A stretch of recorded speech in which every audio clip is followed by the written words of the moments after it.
বর্তমান প্রজন্ম মাঠে খেলতে যায় না, মোবাইল গেমে আসক্ত। তবে এর জন্য অনেকটা অভিভাবকরাই দায়ী। যে শিশুটি বুঝতে শুরু করছে তার হাতেও ফোন দেয়। এখন ছোট্ট বাচ্চারা কান্না করলে বা ভাত না খালে ফোন দিয়ে চুপ করায়, যার ফলে বাচ্চারা ছোট্ট থেকেই ফোনে আসক্ত।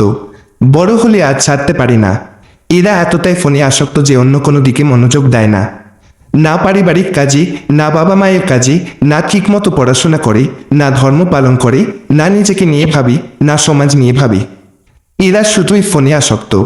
মোবাইল গেম ছাড়াও রয়েছে ফেসবুকিং, টিকটক। টিকটক দিন দিন মানুষকে অমানুষে পরিণত করছে।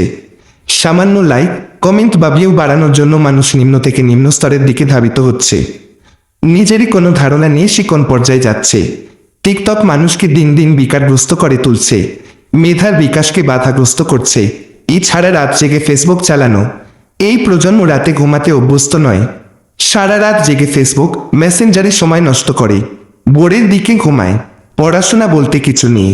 এভাবে দিনের পর দিন মেধাহীন হয়ে যাচ্ছে, কিন্তু সেদিকে কোনো খেয়াল নেই।